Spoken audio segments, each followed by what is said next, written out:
Eu olho para você ou para a câmera? Eu era um assessor de porra nenhuma da Glória Magalhães, não tinha nada para fazer. O cara abriu a porta e disse: João Paulo, o Formigão ficou doente, vai editar a novela no lugar dele.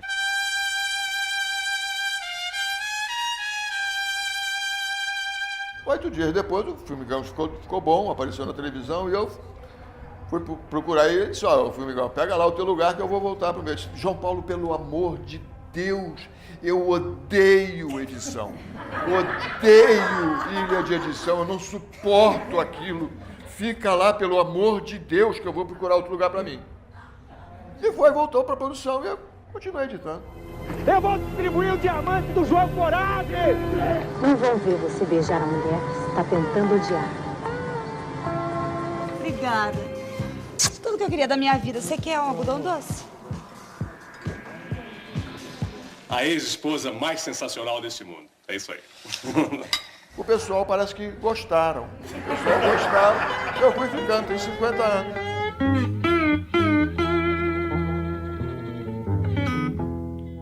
Eu passei a ver uma cena, você entregava uma cena para o João Paulo, por mais que ela tivesse sido planejada, e ela era planejada, as cenas eram planejadas, filmadas, né? Mas eu sempre era assim, bom, agora vamos ver o que é que o João Paulo vai fazer disso, né? A cena ver como ele ia resolver aquela cena era um momento de grande prazer, de grande aprendizado, sobretudo na armação, não só na armação, mas muito na armação. Então, assim, eu sabia que ele ia acrescentar algo inefável, assim, que não estava ali ainda, ia chegar algo novo, aquela cena que eu tinha trabalhado tanto, preparado tanto, mas que quando o João Paulo editasse, ela ia virar outra coisa. E, assim, essa é a minha experiência da armação com o João Paulo, quer dizer, a potência da edição na ficção. Karen. Vou tentar esse aqui, ver se está um pouco melhor. Vocês estão ouvindo? Primeiro, eu queria agradecer o convite da EDT por fazer parte dessa mesa. É uma honra estar com vários colegas aqui presentes. Agora, melhorou, está mais alto. Obrigada, Maria. E queria parabenizar a EDT também por esse evento. Acho incrível a gente poder discutir a linguagem da montagem e dividir experiências com montadores. E andei pensando muito, João Paulo, ontem e hoje, enfim, o que eu poderia acrescentar a essa mesa? Estou bastante nervosa. Mas o meu encontro com o João Paulo aconteceu num momento muito determinante na minha vida. Foi um momento de formação, eu estava saindo da faculdade, estava interessada por fotografia e tinha trabalhado como still num documentário, num doc-ficção sobre o Bispo do Rosário.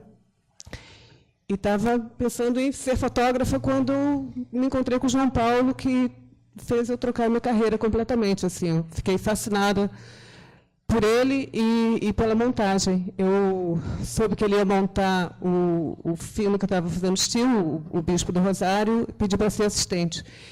E eu tinha visto um trabalho de montagem dele num filme sobre Ana Cristina César, que você fez, um curta, que é... Como é que chama? Tem um título lindo. Por trás de uma imensa paisagem. Paisagem, uma ou duas linhas. Poesia, uma ou duas linhas, com uma paisagem atrás. É maravilhoso. Inclusive, eu arrumei uma cópia VHS pirata na época. E naquele curta eu já tinha visto a beleza da montagem de João Paulo, assim, uma montagem muito, muito elegante, muito discreta, de certo modo, completamente diferente do Armação Limitada, que eu também via na época. E aí entrei naquela ilha de edição, foi em 92, era uma ilha VHS offline, no 10º andar de um prédio na Cinelândia. E ele chegava lá pontualmente, às 8 da manhã, já com sua dose de qualquer bebida, de vodka, acho que na época. Eu tinha um grande prazer, porque ele era muito anárquico, ele não tinha nenhum dogma, nenhum julgamento, era anárquico e livre. E um prazer de conversar sobre o material, era uma criatividade em ebulição o tempo todo. E uma troca muito grande, ele trazia a gente para dentro do filme e falava, agora toma que é contigo que eu vou dar uma descansadinha. E aí ia ler o jornal dele, ou ia cochilar, mas, ao mesmo tempo, era extremamente atento. A gente achava que ele estava cochilando, ele falava, não, é aqui, pá. E era muito rico isso. Eu fui muito sortuda, na verdade, de ter sido assistente do João Paulo nessa época. Hoje em dia, os assistentes não trabalham muito junto com os montadores. Eu sinto falta dessa troca, assim, porque o assistente entra antes ou entra depois para limpar o material, organizar, enfim. E ali era um momento de criação, assim, e ele era muito generoso com o material, mesmo quando o material era bem mais ou menos, ele tinha essa generosidade, esse respeito que a Natara falou em relação ao diretor, em relação ao fotógrafo, que era muito bonito de ver. E ele conseguia achar uma transcendência naquilo. Eu costumo dizer que o João Paulo me ensinou a ver e a escutar, né? Apesar de já tentar fazer um pouco de fotografia, ele me ensinou a ver de uma outra forma, assim, de achar o tempo do plano no próprio plano, não querer impor um corte aleatório, de a gente tentar ver isso no próprio plano, de a gente achar uma transcendência na imagem, e a imagem criava um outro valor nas mãos de João Paulo. E o som, enfim, vocês que trabalharam com o João Paulo também, o som era o que, né, indicava para ele o ritmo. E muitas vezes ele baixava a cabeça e só queria ouvir, eu ficava de costas para ver se funcionava. Quer dizer, tudo era conduzido pelo som, no sentido, não só os diálogos, mas os silêncios também, muito, e o ritmo. Então, foi uma escola incrível. Depois disso, eu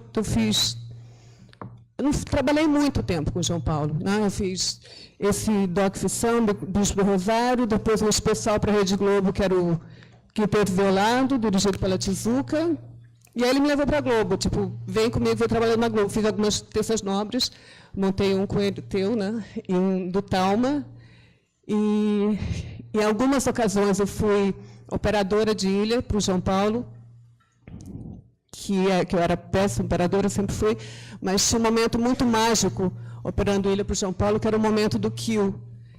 E ele tinha uma prática muito fascinante, assim, de cortar. E tudo tinha que ser em movimento, e ele chegava e falava kill. E a gente começava a entrar num balé, num ritmo de fazer. Era kill de entrar, você não podia parar nunca a imagem. Então, era sempre um movimento, era entrada, saída, entrada, saída.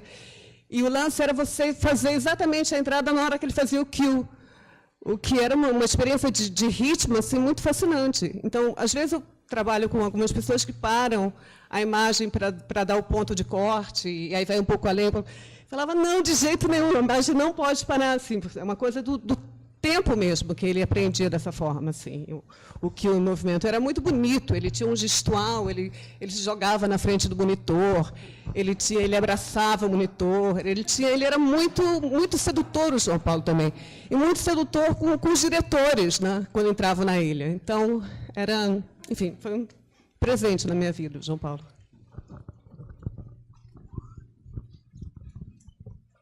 Eu conheci o João Paulo na época que ele trabalhava na Tupi, já na Tupi. Eu andava com um livro de cinema chamado Ecrã, Demoníaco, cinema impressionista alemão, e aí ele me viu na padaria ali na Tupi com aquele livro, ao lado do Vianinha, do Valdo Viana Filho, e o Viana saiu e nós começamos a conversar. E, a partir dali, isso em 66, a partir dali nós desenvolvemos o que eu chamo de, com bom comunista, uma relação de produção. Não só uma relação de amizade, porque qualquer relação é uma relação de produção, né? Relação de amor, de amizade, é uma relação de produção. E, a partir dali, a gente não se separou mais. Separamos porque eu tive que sair do Brasil numa época que estava muito difícil, e trabalhei em Angola, e, enfim, morei em vários países, e estudei cinema, e fiz muitas coisas lá fora. Aliás, eu editei mais coisas lá fora do que no Brasil. E quando voltamos em 92, eu voltei, então, a manter um contato intenso com o João Paulo. Mas mesmo fora, por telefone, nós mantínhamos discussões obsessivas sobre cinema. Obsessivas. Nessa época, em 66, eu tinha uma fita VHS sobre Ziga Vertov, então nós discutimos obsessivamente a montagem. Vimos os filmes russos e discutimos obsessivamente. Então, a nossa relação foi uma relação que me ajudou muito, e ele dizia que eu ajudava muito a ele. Nós líamos muito, porque eu sou uma pessoa que leio muito, e ele também lia muito, e a gente discutia livros, discutíamos muita coisa. E quando trabalhamos juntos na Globo, eu trabalhava numa ilha, na época que era aqui na Von Martius, na CPP. Nós começamos embaixo, onde era um esgoto ainda na Lopes Quinta, que no verão aquilo exalava um odor horroroso. E a fita era quadruplex, e pesava 7,5 kg. E o sensor atrás, ele fazendo corte de censura numa máquina e eu fazendo noutra máquina. Tudo com gilete. Então, era uma época em que a gente tinha uma preocupação enorme com qualidade, né? E, infelizmente, eu acho que essa não é hoje a grande preocupação, mas continuávamos a discutir cinema, e, enfim, o João Paulo foi e continua sendo uma pessoa muito importante na minha vida. Nós começamos a montar um documentário que eu estou finalizando, acabando, aliás, que é sobre a obra do Walter Firmo, e o João Paulo começou a montar comigo, mas aí ele adoeceu e eu levava o DVD à casa dele e a gente discutia, e ele dizia sempre assim: olha, eu dando palpite na obra do Ademir. Então a gente estava sempre em contato, nós falávamos por telefone mais de 2 ou 3 vezes por dia. Enfim, foram 51 anos de relação de produção que vai ficar para sempre na minha vida. Você ia começar a falar sobre a relação do tempo. Você falou que o João esculpiu 2 tempos diferentes, que na armação ele retirou todas as pautas, e aí quando ele começou a trabalhar com você, ele devolveu essas pautas, esses respiros. Mas uma característica também que eu queria que você falasse nos dois, que é isso que todo mundo falou da música. A música no trabalho de João Paulo, mesmo quando era texto, assim, tem um ritmo sempre em tudo que ele faz. O Gal conta eu vi isso acontecer, a Karen falou também. De vez em quando ele editava de costas, né? Eu acho que ele de fato foi o único montador na minha vida que editava de costas de vez em quando precisava, quando a montagem não avançava, tinha algum problema, tinha alguma coisa na imagem que induzia o corte errado. Então ele ficava de costas e dava o kill no ponto sonoro e não no ponto visual, e não era um número. Funcionava, muitas vezes funcionava muito mais do que não funcionava, né? E ele essencialmente era um sujeito que passava a vida ouvindo música, geralmente música negra americana, ou brancos que incorporaram a música negra americana, como os Stones, né? Isso para ele era oxigênio. Mas tem esse é melhor? Tem 2 coisas assim, ou 3 sobre o João Paulo que são misteriosas. Assim. A primeira delas é que o Ademir fala de tudo que ele viu, e ele conta aqui dos 350 filmes que ele viu num ano só, e nos livros do Dziga Vertov.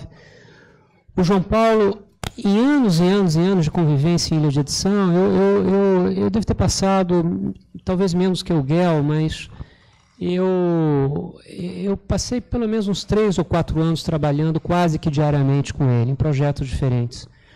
O João, ao contrário de boa parte das pessoas que lidam com cinema e que falam de cinema o tempo todo, aparentemente é o único assunto que as pessoas têm, para o João não. O João nunca falou de cinema comigo. Ele nunca... Não havia uma erudição façanhuda, entende? Ele não era um intelectual no sentido de ser alguém que trabalhava em função de coisas que havia incorporado cerebralmente das leituras e dos filmes que via. Eu acho que ele foi sempre, sobretudo, intuitivo. Então, Dziga Vertov, por exemplo, é um nome que eu nunca ouvi o João Paulo mencionar, entende? Como tantos outros.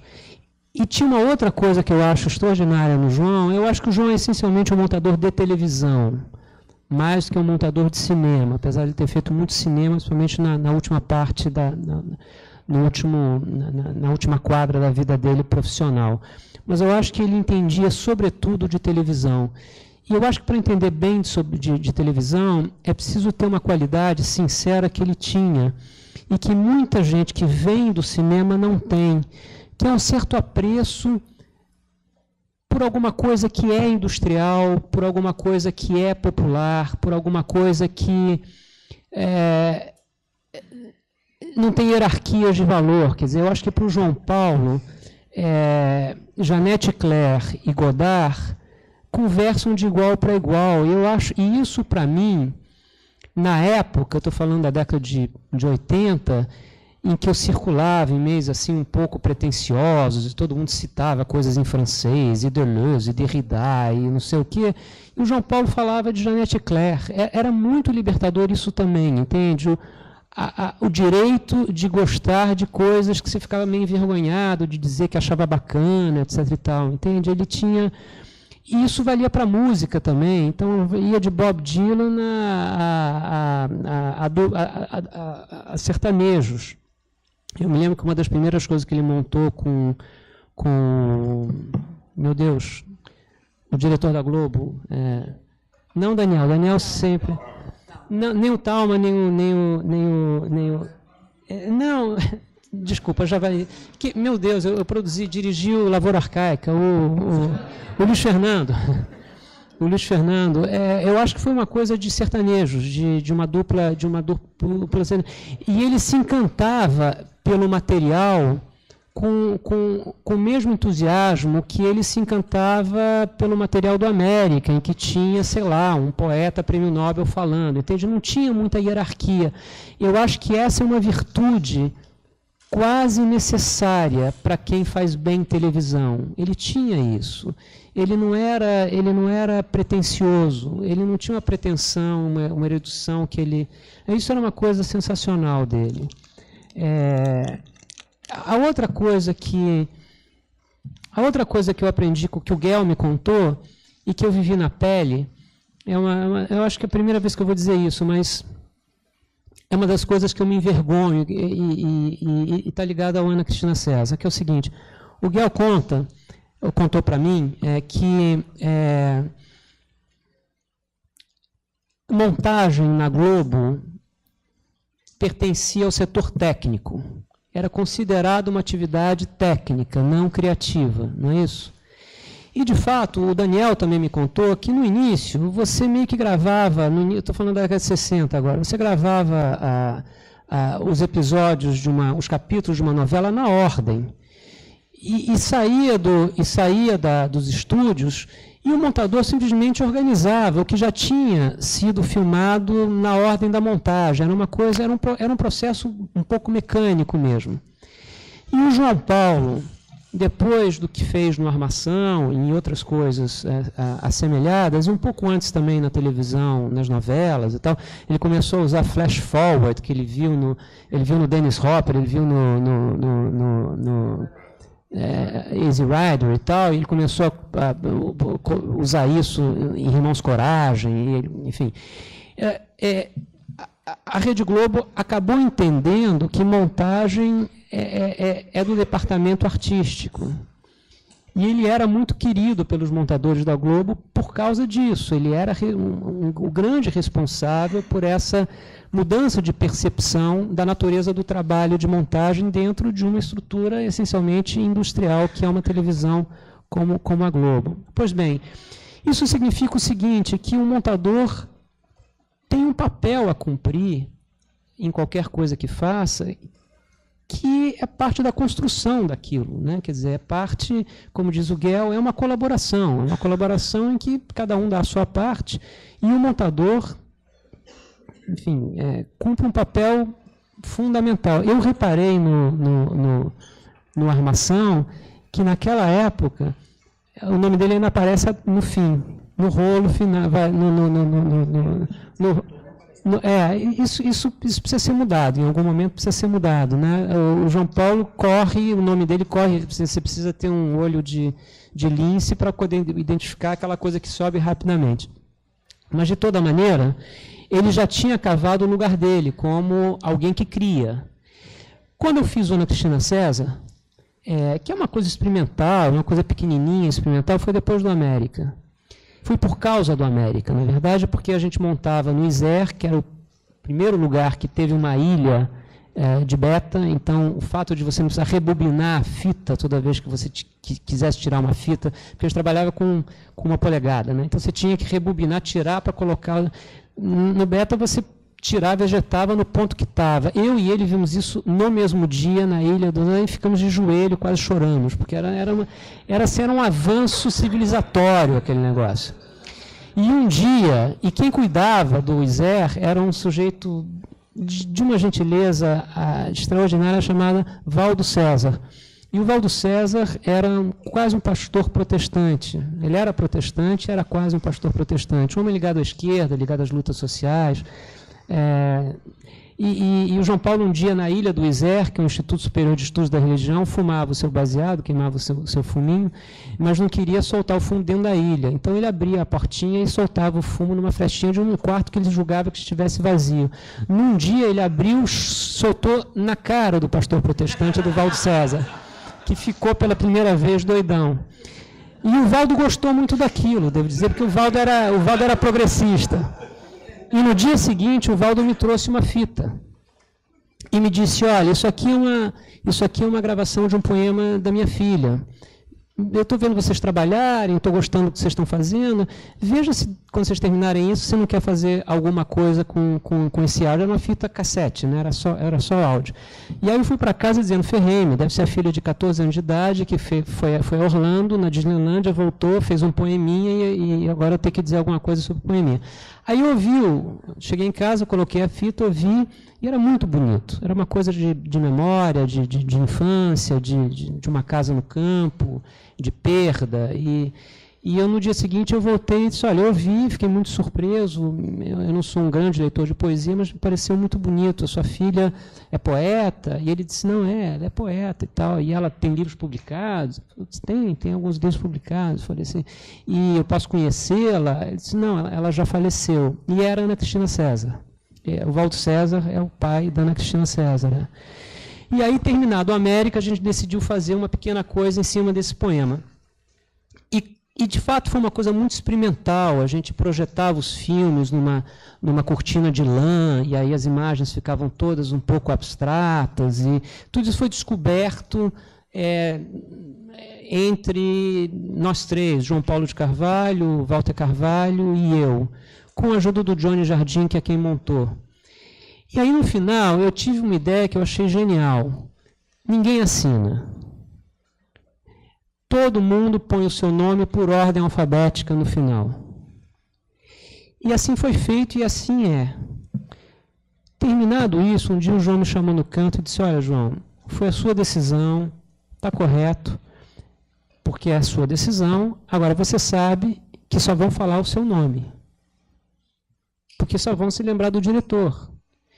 E o Walter Carvalho, que é fotógrafo, e eu que montei, ninguém vai saber quem nós somos. E ele tinha toda a razão. Eu fiquei envergonhadíssimo, porque esse gesto de aparente desprendimento era profundamente vaidoso. E, no fundo, era narcísico, entende? Porque era uma maneira de dizer, eu sou que nem vocês, mas numa atividade em que as pessoas cumprem papéis que são diferentes e precisam ser reconhecidas por isso.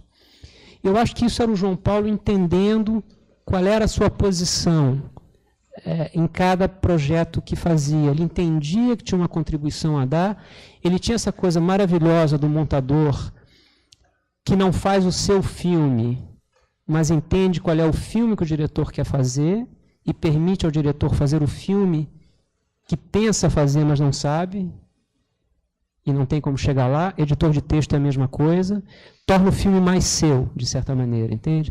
O filme passa pela mão do João Paulo, no meu caso, sempre documentários, e o documentário se torna mais meu, porque o João Paulo entendeu onde é que eu quero chegar, né? Então, os projetos do João Paulo, é difícil você identificar, porque nada mais diferente de armação do que a América.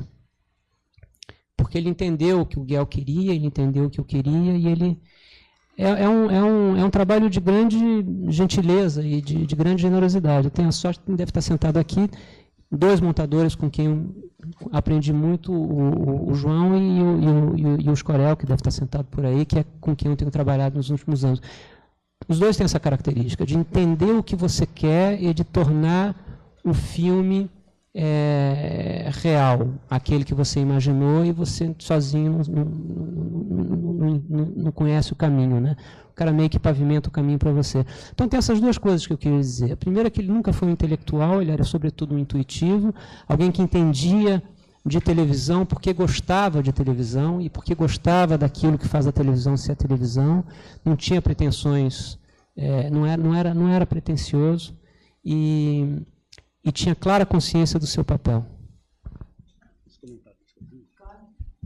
Eu queria só comentar o que vocês falaram, que vocês foram falando e a figura dele foi se materializando para mim, né? Então, primeiro, como ele fazia na Ilha de Edição, né? Que ele era quase um regente, né? Ele fazia um número de maestro. Então, ele regia na época que a gente editava. Na maioria das vezes as ilhas eram muito grandes, tinha os operadores lá, então, e ele circulava e ele regia os cortes, os kills eram teatralmente sublinhados, e a música e tudo, então ele dançava. E isso me faz lembrar, assim, me faz pensar que a edição é, como disse que toda arte aspira à música, né? A edição é uma arte muito musical, né? Que a edição ela se dá num lugar que não existe, né? Ela se dá no ar, né? Ela se dá entre 2 coisas, e entre planos, entre um ritmo, uma melodia e tudo isso. Não sei se por acaso, talvez não, mas assim, é muito comum os montadores que eu então presto muita atenção porque eu sou muito pouco musical, eu escuto pouco música, sou mais da escrita e tal. E os montadores com que eu tenho, os editores, eles são muito musicais, todos gostam muito de música, e ouvem muito. O João era realmente um grande conhecedor de música, né? E era incorporado ao trabalho. Eu penso sempre no João, eu sempre tenho uma expressão que me vem à cabeça do João, é que ele era um editor, ele editava por música, né? Como se diz de um jogador de futebol que joga por música, né? Ele editava por música, ele era regido por uma música lá. E às vezes, praticamente, por exemplo, no Armação, e comédia, porque eu tenho várias, como eu fazia muitas comédias, sou um diretor que trabalhei com muitas comédias, fiz basicamente comédia, a comédia tem um ritmo muito preciso, né? E ele tinha soluções incríveis. No Armação, ele às vezes, para a comédia, e assim, tanto os cortes de música que ele dava, como os cortes de fala, ele cortava as falas de comédia, muito às vezes de costas, porque ele sabia que para a piada funcionar tinha que vir no ritmo certo e tal, e ele ia muito, a televisão é muito falada, às vezes, né, e então mas no Armação ele tinha soluções incríveis, e nos outros também. Às vezes ele acelerava um pouquinho o ator, ele dava um 20% assim, no meio para a fala vir mais rápido, porque para não precisar mudar de plano e o cara não atrasar. Às vezes o ator errava um pouquinho, falava, muito talento, o cara tá lento, não sei o quê. E aí ele inventava, no Armação é cheio de mumunha assim no meio e tal, que é uma coisa de música, do ritmo, né? Do ritmo da comédia que ele dava, né? Outra coisa dessa, eu acho que o João é um artista pop, né? Ele mistura a erudição com o popular, ele conhece das 2 coisas. Acho que ele não falava, eu também não tinha tanta noção da coisa, sabia que era, mas não tinha essa noção, ele não falava disso. Eu fico pensando que talvez ele não falasse para não parecer que ele era um cara que ele menosprezava.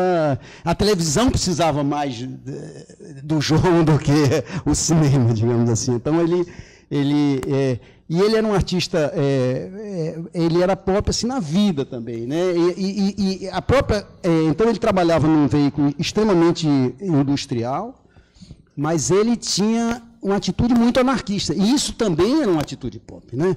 Eu acho que quando ele entrava com um copo, quando ele fumava um baseado, isso ele quebrava com aquela solenidade da indústria, né? E, ao mesmo tempo, não que ele fosse contra aquilo, mas ele quebrava, ele misturava as duas coisas. Acho que aquilo era uma questão de atitude, né?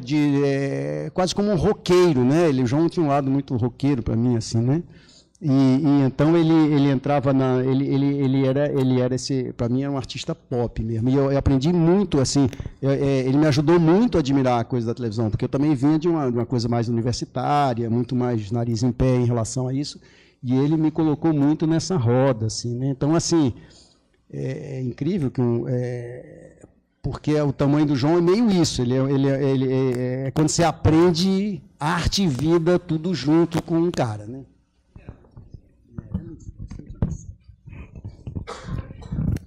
Ele tinha uma coisa muito incrível, que ele transitava por vários meios também, né, esse artista pop. Ele saía de um documentário meio pequeno, dois diretores estreantes, Miguel Pchevodovski e Helena, sobre o Bispo do Rosário, que na época ainda não era muito conhecido, e aí ele falava, agora eu vou trabalhar com os meninos. Os meninos era você e o Walter. E Valtinho, agora eu vou para os meninos, e mais tarde ele estava na Globo, assim, fazendo, não era mais armação. Ele fazia, muitas vezes ele fazia 3 turnos, era muito impressionante. E trabalhos completamente diferentes e muito, muito intenso, né? Muito intenso em todos os trabalhos, muito intenso, muito livre, muito anárquico. Era um cara que gostava de experimentar, assim, ao mesmo tempo que ele tinha um respeito muito grande pelo material, ele era livre para experimentar. E isso, para mim, foi de fato fascinante. Foi um momento onde a criatividade você vê surgindo ali na cabeça de João Paulo, e ele pegava aquilo e transformava. É muito bonito ver esse momento de criatividade na montagem, porque a montagem tem muito perrengue também, mas quando você está ali no momento de criatividade na veia, justifica tudo, né? E o João Paulo, ele conseguia ser criativo várias vezes ao dia, várias, assim, muito, e de uma maneira muito bem-humorada. E quando surgia, e não era realmente de citar filmes ou de citar livros, música, sim, ele citava. Hoje eu escutei isso, ontem eu escutei aquilo, música ele falava. Mas quando surgia um problema maior ali na ilha, que a gente estava empacado, ele pegava e pensava e falava, estou pensando aqui, na verdade, eu quero realmente saber onde é que a gente vai almoçar hoje. Então ele vinha e desconstruía tudo, né? Vamos parar com esse negócio, o que mais importante é saber onde é que a gente vai almoçar hoje. E aí ele tinha essa forma muito leve, né? Muito criativa, muito leve, assim, na ilha, e era muito impressionante ele fazer isso em 3 turnos. O João Paulo, uma vez, estava montando um comercial na Casa Blanca com um operador, eu não vou citar o nome, e o operador, ele saiu para almoçar e disse, olha, você faz esse corte aqui, marcou, e esse aqui, e saiu para almoçar. E ele atrasou um pouco. Quando ele voltou, o operador estava mostrando para o cliente, e a Vera da Casa Blanca ali junto, e ele ficou atrás, e a Vera pediu o operador para dar o play, o operador deu o play, ele ouviu o início e disse, para. Não é aí. Os senhores me dão licença? Pediu o pessoal para sair, e chamou o operador e disse, mas eu não falei para você que o corte seria aqui? Ah, mas eu achei que era melhor. Ele falou, não, você não está aqui para achar que é melhor. O corte é esse. Aí ele refez, o operador nunca mais trabalhou com ele. E outro momento interessante também é o seguinte, uma vez na Globo, ele estava dormindo atrás da ilha, das máquinas. E o Jaiminho, o operador, estava passando para ele ouvir, ele lá atrás cochilando. E, de repente, ele disse assim, está errado, está errado. Errado o quê? Não, o kill não é aí. Aí, mas como o kill não é? Você não está vendo? Ele falou, não, o kill não é aí. O kill é nesse compasso da música. Não, João Paulo, não. Aí ele levantou, voltou e solta. Ela soltou ele. Aqui, o kill é aqui. O cara tinha dado 6 frames na frente do corte, e os 6 frames ele não ia perdoar. Ele não perdoava realmente nem meio frame. Está na hora de falar os podres, né? Porque senão a gente vai elogiar São Santo, vamos estar falando de um santo aqui. E aí, eu me lembro de uma vez que a gente, um dos especiais, desses especiais de ficção, a gente estava editando, porque o João também, ao mesmo tempo que ele tinha uma tranquilidade budista para o tempo da televisão. Ele entrava numa ilha e dane-se. E como ele era muito experiente e muito respeitado, ele estava meio se lixando um pouco, assim. Para um diretor começando, ele era um perigo também. E aí eu estava editando com ele um negócio que ia no ar no dia. E adiando, e demorando, e o João, vamos embora, pelo amor de Deus. E não, calma, não sei o que, E foi. E aí eu fui ficando meio puto com ele. Eu falei, João, tá muito em cima da hora, vamos embora, não sei o que. Aí, vamos revisar. Aí começou a dar defeito. O negócio ia ao ar, assim, umas 10 horas da noite. Foi dando 7, 8, não ficava pronto. Eu fui ficando louco, falei, pô, João... Aí já me veio na cabeça que o João é irresponsável, porque bebeu, porque não é muito tranquilo, porque não sei o quê. Eu sei que terminou, eu morava 10 minutos da televisão. Eu corri para casa, liguei a televisão, estava entrando... Eu entreguei a fita. O sujeito da televisão que entrava, que o João pouco olhava, que tinha uma hora que... ia mudando a hierarquia. Vinha primeiro o cara que cobra, daqui a pouco vinha um chefe qualquer, e o João olhava para ele. Eu falava, pelo amor de Deus. E aí ele entregou assim, uns 15 minutos antes a fita. Eu saí correndo para vir em casa, para conseguir ligar. Acho que todo mundo falou muito da questão dos créditos, né? E para a gente, estava começando, que era assistente de João Paulo, era tipo... muito importante esse valor que ele dava para a gente. Então, ele botava o nome de todos os assistentes, todos, assim, na ordem. E foi a primeira pessoa, assim, o primeiro feminista que eu conheci foi João Paulo, porque quando eu cheguei para trabalhar, tinham 2 outros assistentes. A primeira coisa que ele fez, se ligue que você tem que receber igual os outros fofinhos, viu? Então, a primeira pessoa que teve essa preocupação. E aí também me deu esporro. Já que estamos entre amigos, fofinha, sabe apertar um baseado? Se João Paulo muito mais ou menos, vai ficar ruim pra você.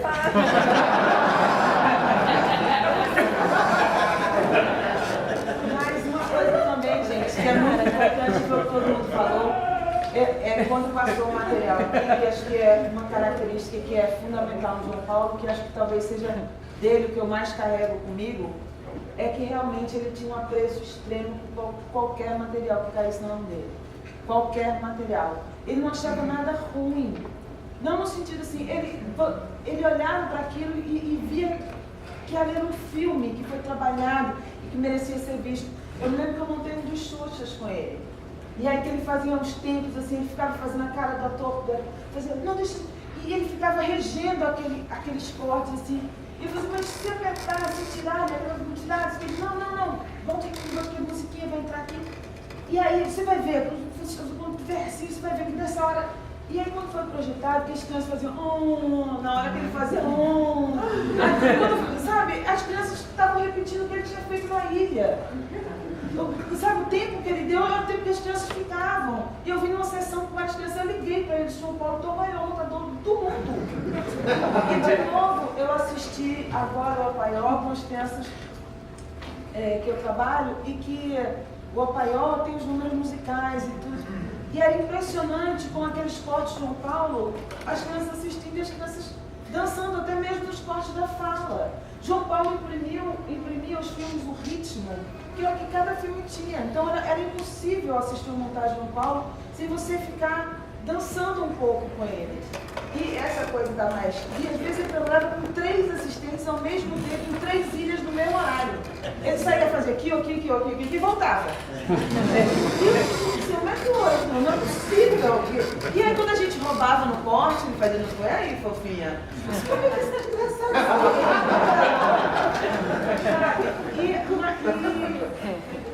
E essa coisa que é realmente isso. Todo esse encontro aqui, que é baseado em cima dessa coisa, desse respeito que ele transmitiu para todos nós. Assim. Eu acho que o Ademir, a Karen, o Miguel, o João, acho que esse tempo que as pessoas vieram aqui é por uma questão do aprendizado que trouxe para mim como ser humano e como profissional.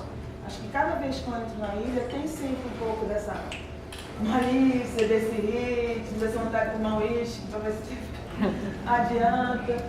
E aí é uma coisa que agora eu queria perguntar um pouco para vocês, o que é do humano que João Paulo, dessa loucura toda, assim, que fica dentro de vocês? Assim, quando a gente, eu acho impossível não lembrar de João Paulo, eu não vi uma música, não vi um ritmo, não vi uma coisa. O que ficou assim dele? Assim, o que é que vem?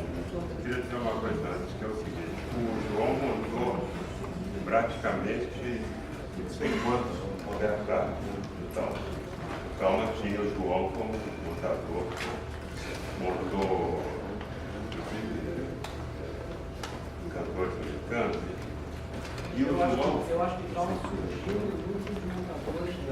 Calma foi montador. Calma foi o Paulo Viratã e tal. E ele mandou, e ele organizava. E o Calma, então, o Calma tinha um carinho profundo do João.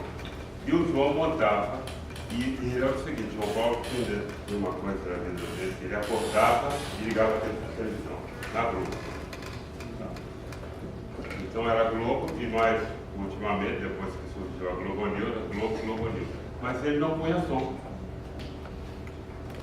Ele fazia tudo, lia, ouvia música o tempo inteiro e a televisão estava ligada. Então sábado era um inferno, porque ele ia almoçar na nossa casa praticamente todo sábado e ele acabava de almoçar e dizia assim, deu um soninho, mas tem o Luciano Huck. Aí ele tinha que ver o Luciano, porque ele não ouvia o Luciano Huck. Então, eu tinha... e quando ele ouvia o fim de ano, entrava no Roberto, né? A gente ia à casa dele, ou ele ia lá em casa, ele também não queria som. Ele queria ver o que ele tinha montado, mas ele não queria o som. Mas ele acordava e ligava na Globo, acabou, não tinha outro. E blues, e Globo, blues, e Globo, o tempo inteiro. E lendo uma coisa, lendo outra, enfim. Eu ia também, só para fechar da questão profissional, o João Paulo fez um trabalho, eu trabalhei com ele num trabalho muito importante, que a participação dele é muito importante e que a edição é muito importante na construção do trabalho, eu acho quase tão importante quanto foi no Armação, que é o Programa Legal, que está até o Sérgio Meckler também, que fez junto, que a gente tocou. E aí ele, que foi curiosíssimo, porque foi por um outro processo, era um trabalho que tinha muita edição, né? tinha muito documental, uma parte era com a Regina Casé, e a gente entrevistava muito e cobria muitos eventos, então era um negócio, tinha um roteiro de ataque, né? Como se dizia lá no Verpel, mas depois tem um outro roteiro na edição. Né?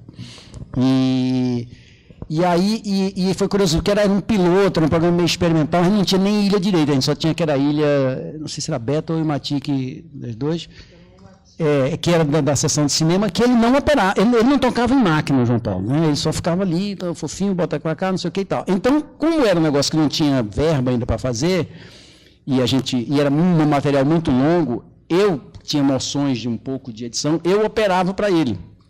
Então, ele me dava os quilos. Aqui. E eu ficava operando, eu dirigia e operava para ele na edição. E era muito tempo de muita entrevista, muita coisa, muita fala e tal. E aí ele fala pô, como é que a gente faz para isso não ficar chato? Não, vamos pegar só o que é bom, as falas boas. Mas a gente corta, depois a gente vê. Vamos pegar só as falas boas. Mas a gente ia montando o texto, só sem olhar nem a imagem. E chegou no final do programa, tinha, sei lá, uns 500 cortes descontínuos de entrevista. Eu falei, João Paulo, mas eu não tenho tempo para fazer os inserts, para coisar. Porque ele tinha me dito que tinha uma solução para o final. Eu falei, não adianta fazer, João Paulo. Não, tem uma solução, vamos fazer. Aí, quando chegou no final, eu falei, João Paulo, não tem 500 planos para inserir, de cobertura, para botar nisso assim. Ele falou, não, vamos deixar assim. Aí eu falei, cara, e virou o estilo do programa, né? Virou o estilo do programa, era esse. Então, assim, aí daí eu aprendi. Falei, bom, não tem problema nenhum, vamos embora. Sobre a sua pergunta, eu acho assim que o João, para mim, Para começar, ele me desencaretou um pouco. Eu ainda sou muito careta, mas eu seria quase um padre se não fosse o João Paulo. Então, isso foi muito útil à minha vida. A outra coisa é que eu acho que ele era maluco, e no melhor sentido da palavra, entende? Tem muito falso maluco que acha que é maluco, que acha que é rebelde, que acha que é anarquista, mas é caretíssimo. Então, o João Paulo meio que me ensinou a distinguir os falsos malucos dos verdadeiros malucos. Ele era um verdadeiro maluco. Ele não fazia poses, mas ele pensava diferente, e por isso ele era solitário. Eu sempre achei o João muito sozinho. Porque ele não cabia em nenhuma patota, ele era diferente de todas as patotas, ele se integrava a todas elas, mas não era parte integral de nenhuma e tal. Então ele tinha isso, ele era realmente uma pessoa original, sabe? Uma pessoa original. Tem poucas no mundo que a gente conhece, eu acho que o João realmente era uma dessas. E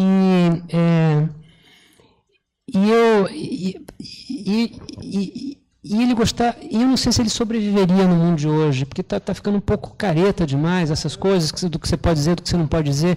Então, enfim, o João gostava de desestabilizar, né? e de chocar os mais. Então, assim, esse eu vi uma vez, e eu acho que era um número que ele fazia com uma certa frequência, mas eu fui testemunha de uma vez. Eu começava a edição uma vez no Videofilmes, com um jovem editor, que chegava na época, para quem não viveu a década de 80, 90, o João realmente era muito grande, né? Era o grande montador de televisão, e de clipe, Então as pessoas se aproximavam com certo temor, se não conhecessem bem ele, etc. E tal. Então, era um jovem montador muito careta e tal. E o João se sentou ao lado dele e disse assim: meu irmão, essas são as regras. Eu sou muito preciso, você tem que ser muito preciso, fique atento, porque o kill é na hora que eu segurar o teu pau.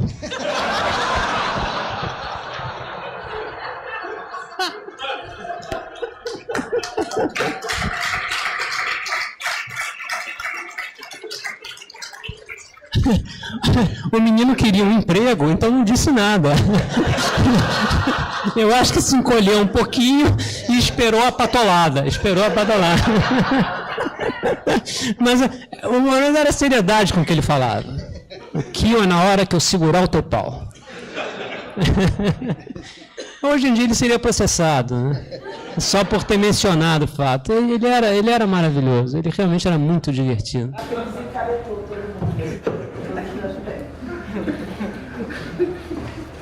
Isso também. O que você traz de João Paulo? Assim, quando você falou muito, né? Que lastimou no aberto, das distâncias, o que traz João Paulo hoje nos trabalhos que você está fazendo? Ou nas vezes que você está no momento de criação de um novo projeto? O que traz esse processo de montagem que veio, que praticamente, pelo que eu entendi, também nasceu um pouco lá? As possibilidades da montagem que você tem hoje, que você desencadeia hoje, também começaram ali naquele processo com o João, né? Que quebraram os limites. Você percebeu que não tinha um limite a montagem, que não estava, depois de filmado, não estava ali encaixotado e pronto para ser exibido, né? Então, o que te liberou? O que traz hoje para você esse processo todo que começou lá atrás? Antes da questão até de linguagem, né, e técnica, digamos, realmente o João ele tinha como é que se diz? Essa mistura de alguém cuja arte, cuja técnica, cuja linguagem está extremamente ligada à maneira como ele atua, como ele vive e tudo isso, né? E é uma maneira meio anárquica. O João é meio assim um artista pop, um roqueiro, um anarquista, né?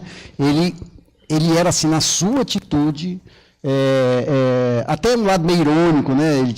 Até um lado que ele fingia de si. João eu nunca sabia se ele estava sério mesmo, se ele estava me ironizando, se ele estava me tratando como um diretor, porque eu era mais jovem que ele, e ele era já uma sumidade, né? E eu estava ali começando e tal, e ele às vezes fazia um respeito meio de brincadeira, para fingir que como se fosse um senhor, e às vezes, mas a esculhambação que ele criava e o jeito de trabalhar, ele me quebrou isso que o João falou aqui de como ele me quebrou por um lado assim, sempre sempre tive uma coisa muito CDF, né, desde escola e tudo, e no trabalho, e ele era o contrário disso, né, João? Então ele amolecia todo o trabalho, né? Ele te fazia ver que tem um lado imponderável, que tem um lado intuitivo, embora ele não fosse só intuitivo, tinha muito conhecimento, né, mas ele buscava isso, né? Ele buscava a espontaneidade, que era um pouco o contrário do que eu... E aquilo era muito bom, porque me fez ver, me fez caminhar um pouquinho mais para esse lado, né? Buscar um pouquinho mais desse lado da intuição e da...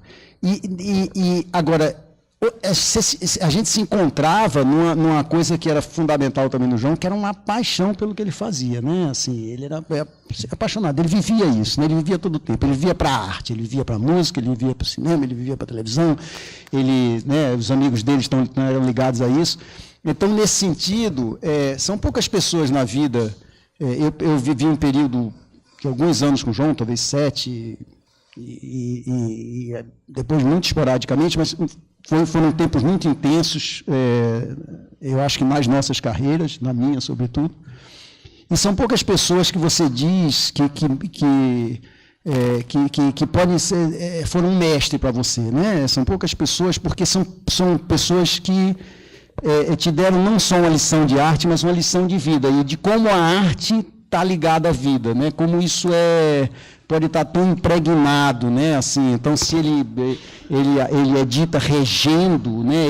Tudo dele era artístico. A vida de João era viver e fazer arte para ele, eu acho que era meio parecido. E isso só as pessoas, né? Eu acho que não é à toa que ele é mestre de tanta gente aqui, né? Porque ele não ensinou só como editar, ele não inventou só ele inventou um jeito de se comportar na vida, de respeitar os filmes, um humor também, né? Porque ele tinha muito humor com aquilo ali, uma atitude, um jeito de resistir àquilo, de não tornar aquilo chato, de a vida estar sempre interessante, pelo menos a vida dentro da arte, não a vida particular do João, não conhecia tanto, mas a vida na arte dele era uma aventura sempre, né? Editar com o João era você começava, você não sabia onde você ia chegar, né?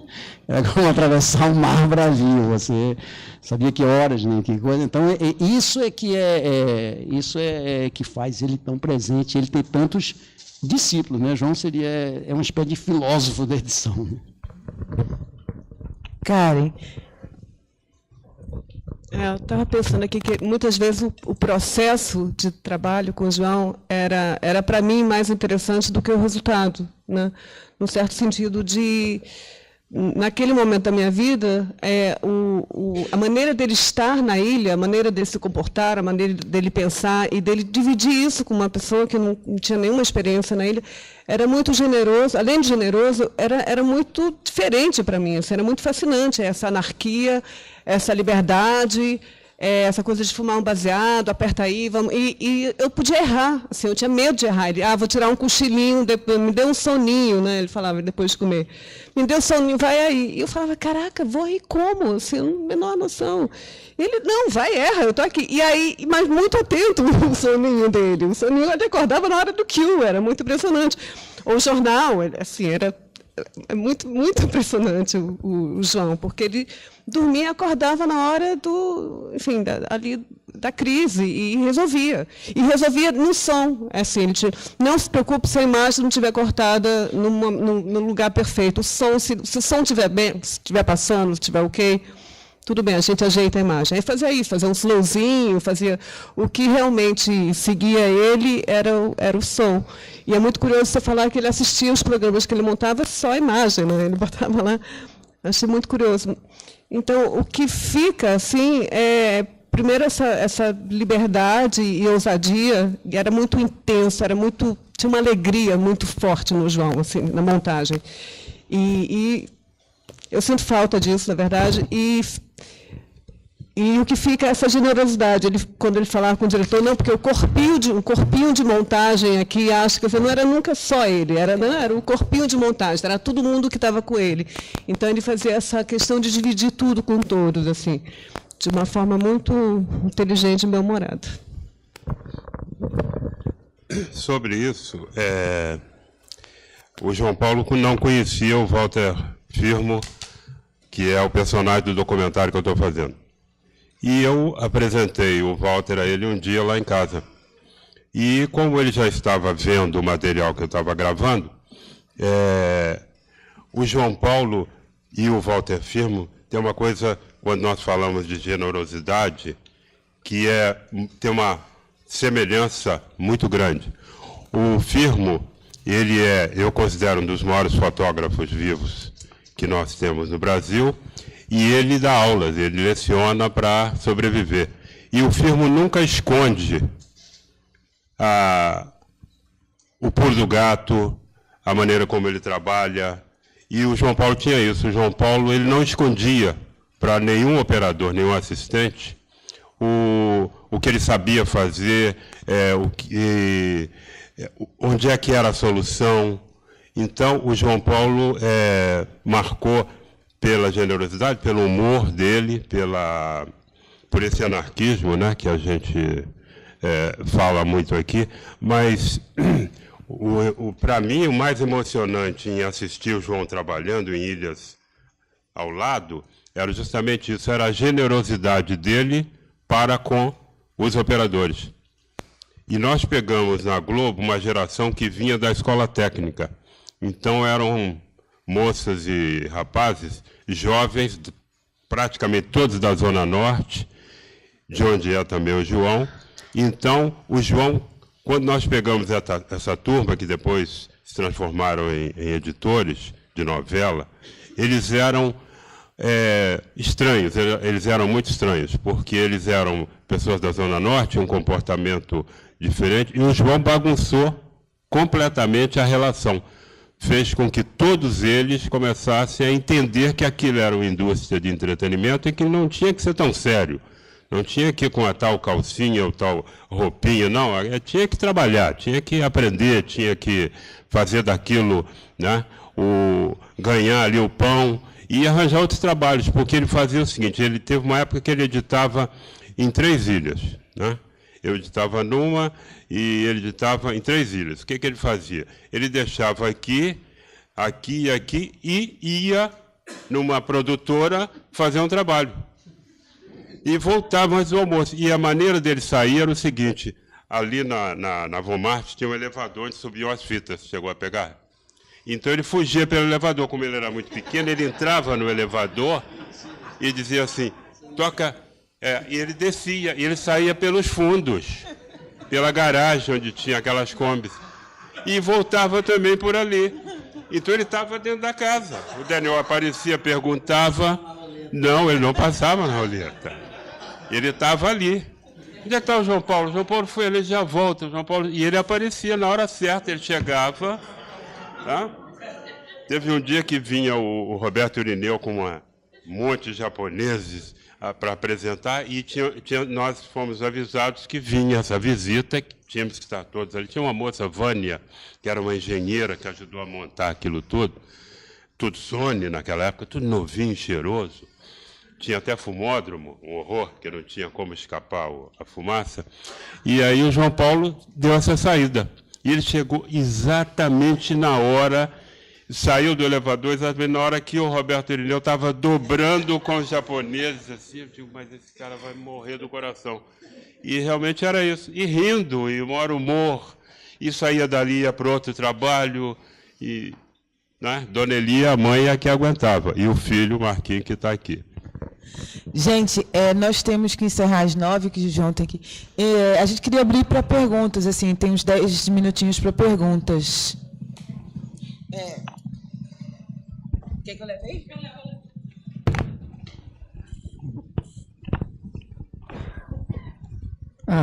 Boa noite, eu queria parabenizar a EDT pelo evento de lançamento público da entidade, pela escolha dos temas, composição das mesas, mas muito especialmente pela homenagem de hoje ao João Paulo de Carvalho. Eu acho que, lamentavelmente, o João Paulo não foi o único montador, editor que nós perdemos recentemente, mas, sem dúvida nenhuma, a influência dele foi tão grande entre os seus companheiros de profissão e o que ele nos deixou como legado foi tão marcante que, sem dúvida, fabulosa, uma excelente escolha nessa primeira homenagem. Parabéns também pela escolha dos 2 trabalhos que foram mostrados, pela armação e pelo blues. Eu não tinha visto blues ainda, assisti hoje pela primeira vez, o filme que foi feito há quase 30 anos, e fiquei muito impressionado, não só com a contribuição de João Paulo na montagem, mas também pela concepção visual, o trabalho do Walter Carvalho, pela direção geral, pelo conceito de um trabalho, de um documentário absolutamente inovador, que continua fresco, contemporâneo, como se tivesse sido feito 1 ano ou 6 meses atrás. Parabéns. Mais alguém? Para o Ademir falar sobre o uso do close nas novelas, que era uma coisa que fez João.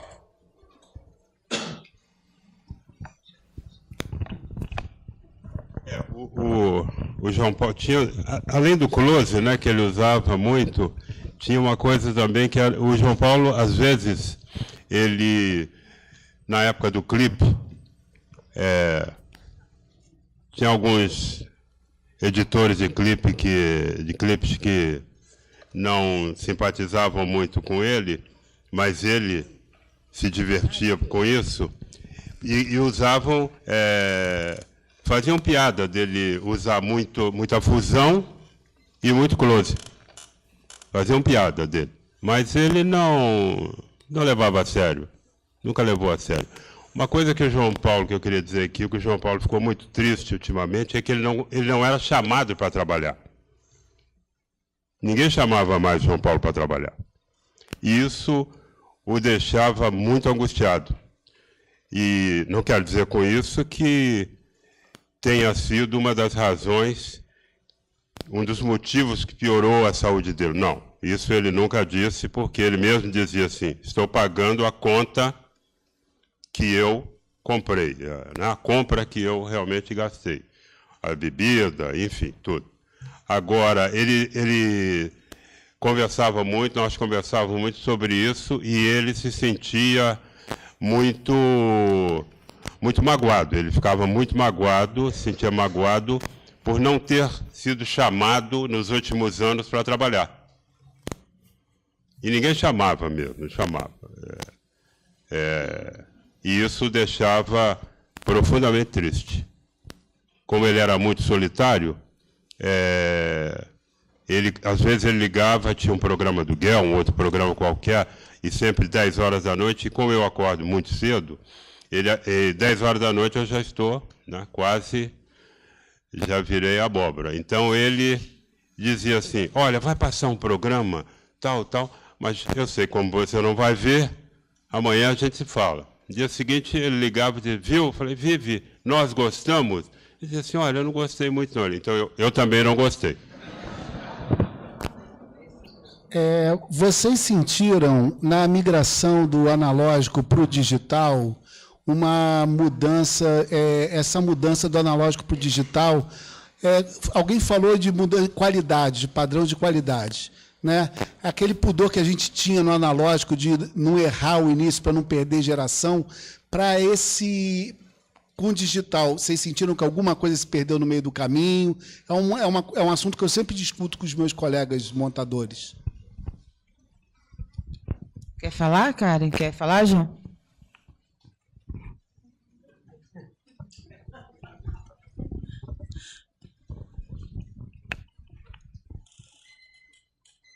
Olha, é uma boa pergunta. É uma boa pergunta.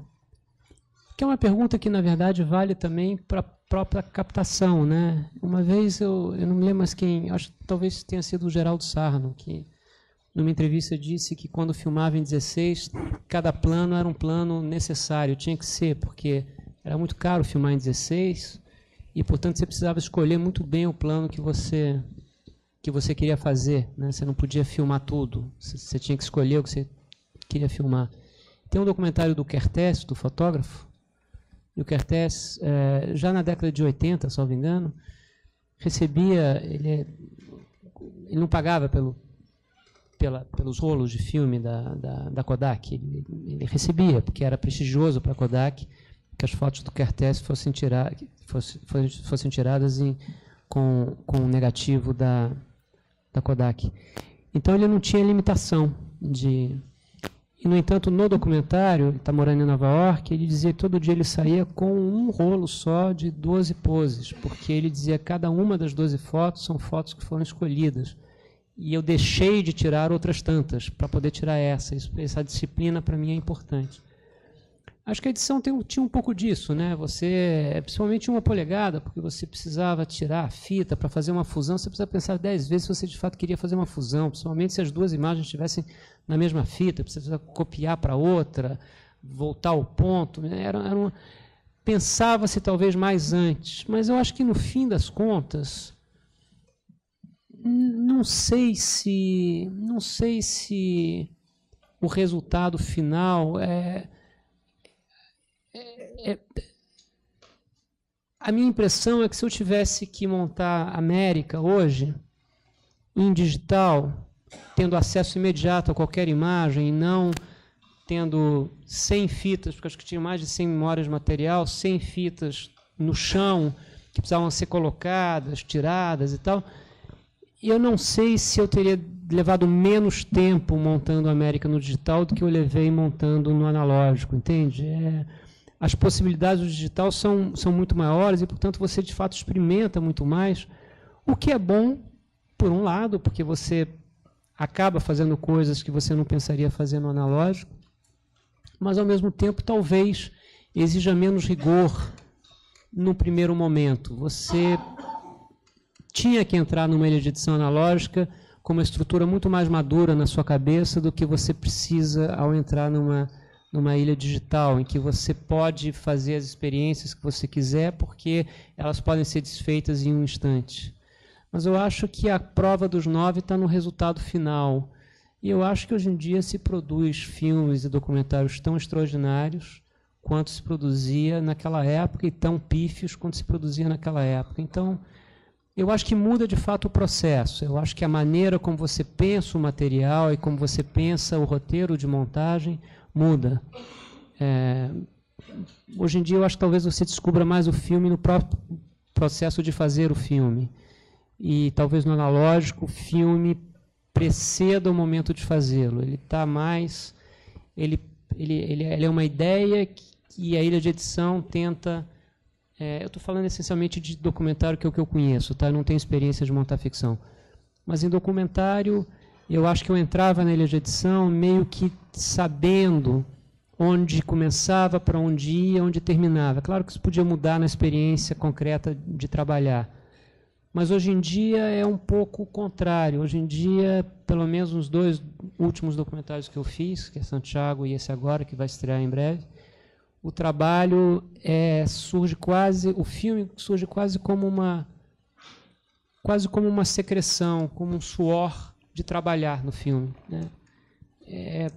E eu acho que o digital me permite isso. Eu não teria feito os filmes que eu fiz, esses 2, numa ilha analógica. Seriam filmes diferentes, porque seriam filmes muito mais concebidos antes de começar a realizá-los. Mais ou menos isso. Sobre isso, eu queria dizer uma coisa, que é o seguinte: esse documentário que eu estou fazendo sobre o Walter Firmo, se nós estivéssemos ainda na era analógica, eu não conseguiria fazer. Porque o acervo dele tem 200 e tantas mil fotos. E eu tive que digitalizar o que nós escolhemos. Imagina se nós tivéssemos que usar outra mídia, outro sistema para fazer, para gravar esse material. Realmente, eu acho que seria inviável. Pronto, boa noite. Meu nome é Sérgio. É um prazer estar aqui. Eu sou de Fortaleza, eu terminei um curso de edição no Senai semana passada. Eu não conheço ninguém aqui. Eu estou encantado com as histórias do João. Entendeu? Eu queria ter conhecido essa figura para poder sugar um pouquinho do 0,01% do que vocês falam, porque realmente assim, eu estou embasbacado aqui, eu não sei como, sabe, eu vim estudar, me formei, vou entrar com o meu registro profissional com muito orgulho.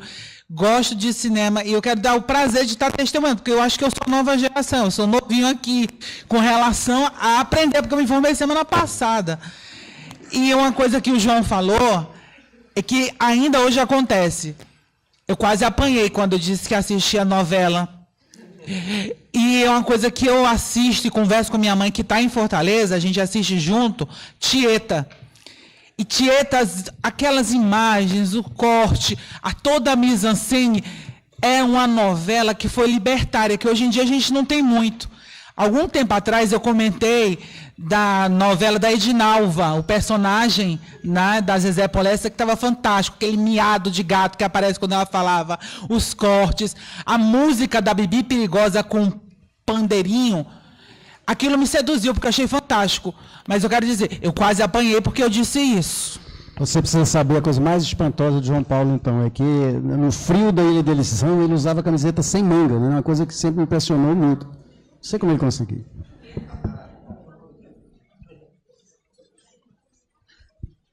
Só para você saber, esse negócio do kill no pau não existe. Se alguém falar isso, não existe. Só o João Paulo que podia fazer e ele não está mais entre nós. Então, é a primeira lição que vou te dar aqui hoje. Isso ninguém pode testemunhar.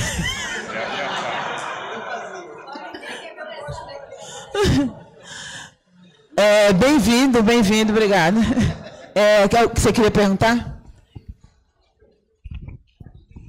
Boa noite.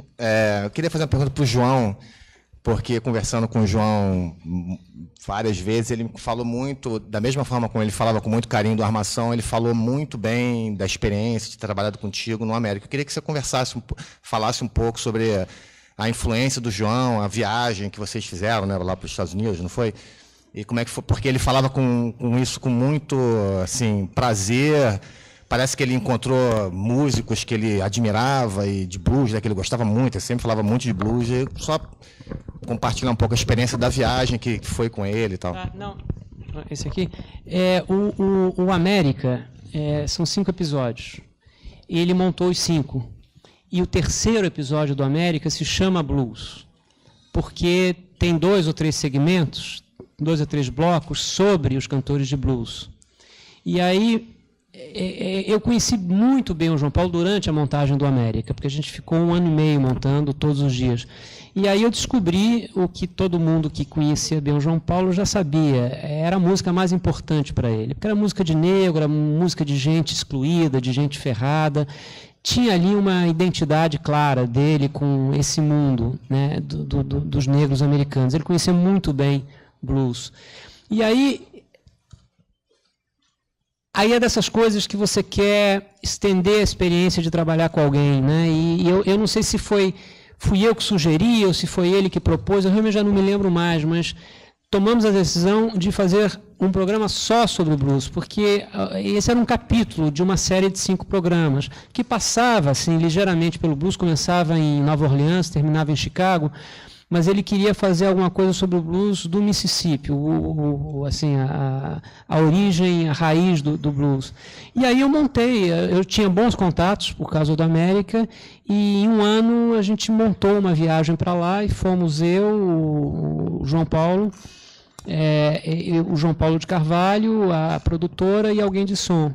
E aí ele filmou, ele ficava com a câmera Super 8, e ele filmava, e a gente não revelava ao longo do... A gente ficou lá mais ou menos 1 mês, e a gente não revelava. Eu só fui ver o material depois que a viagem terminou em Chicago.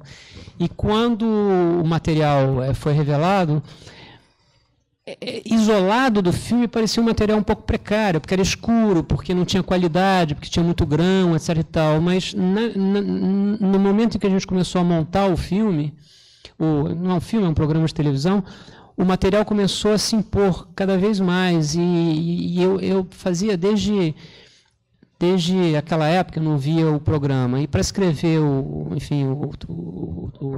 texto que eu escrevi sobre o João Paulo, para Piauí, eu revi um trecho do blues, e eu fiquei espantado com como a gente usou o material dele, porque o material dele é muito comovente, eu acho, porque é tudo muito próximo. É como se ele quisesse, através das imagens, ter uma ânsia de estar muito perto dessas pessoas. Então, a câmera meio que filma o olho, filma a boca, filma os dedos, filma a mão, filma... E eu acho que isso revelava um desejo de proximidade que ele tinha com essas pessoas todas. Um desejo não, um sentimento de proximidade, de ser muito... daquilo ser muito importante para ele. E foi uma viagem de um mês.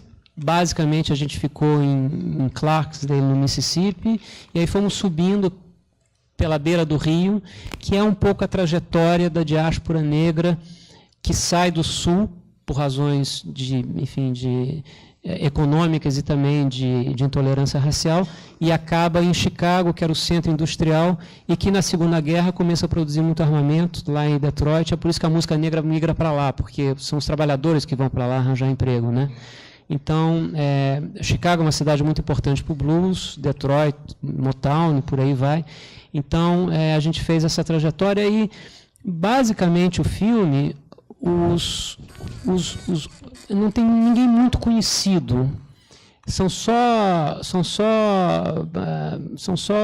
cantores de blues realmente do local, né? Mas ele conhecia todos e foi ele que fez o elenco. A gente o filme é meio roteirizado, o programa é meio roteirizado por ele, porque da equipe ele é que conhecia. E não é usual que o montador vá à filmagem. Eu acho até que é ruim. Eu acredito que é importante que o montador tenha sempre uma relação só com o material e não com a experiência da filmagem. Mas nesse caso específico, ele era essencial, inclusive, para indicar quem a gente tinha que filmar e para onde a gente tinha que ir. E eu me lembro porque isso faz tão pouco tempo, quando eu escrevia o obituário dele, ao me lembrar dessa viagem, eu fiquei muito feliz dela ter acontecido, porque eu acho que foi um momento de muita alegria para o João, porque eu acho que, pela primeira vez e única, ele esteve diante dos caras que eram um pouco os heróis culturais dele, sabe? E gente ferrada, gente realmente ferrada. Teve Eugene Powell, tá no programa, que não tinha dente, morava num trailer, tinha resto de comida no chão, tinha lata de comida, tinha garrafa de uísque, tinha o diabo. E quando ele terminou de cantar as 2 ou 3 músicas, ele passou a querer vender tudo que tinha no trailer para a gente, da cama dele ao violão dele. Então ele insistia, compra a minha vitrola, compra o meu violão, compra a minha cama, compra essa cadeira, compra a minha panela e tal. Era nesse nível de pobreza e de miséria. Então produziam aquela música extraordinária. E o João nunca tinha visto isso, então ele estava radiante. A moda dele, né? Porque ele era um pouco melancólico, o João. Essa alegria toda era transmitida, mas não ficava nele. Ele tinha uma coisa melancólica, o João. Ele estava no centro da alegria que ele produzia, mas ele era o centro surdo disso. Era curioso. O João é muito misterioso. Tem coisas indecifráveis do João. Eu nunca consegui decifrar. Mas ele tinha uma coisa extraordinária, além de todos, é bom encerrar dizendo isso. Ele era flamenguista e produziu um filho botafoguense. Isso é prova de grande... Foi um imenso pai. É isso. Oi, está ouvindo aqui bem? Não vai defender o plano. O João Paulo, não, eu queria só dizer uma coisa. O João Paulo tem uma história, para encerrar a minha participação, que é a seguinte. Ele estava com Daniel Filho e Marcos Paulo em Nova York. Estavam entrando num hotel maravilhoso em Nova York. E entrou o Daniel e o Marcos Paulo fez uma maldade com ele de deixar a porta giratória e ele meio que tropeçou e caiu no colo de uma mulher com os olhos lindos. Aí ele se afastou para pedir desculpa, era Elizabeth Taylor.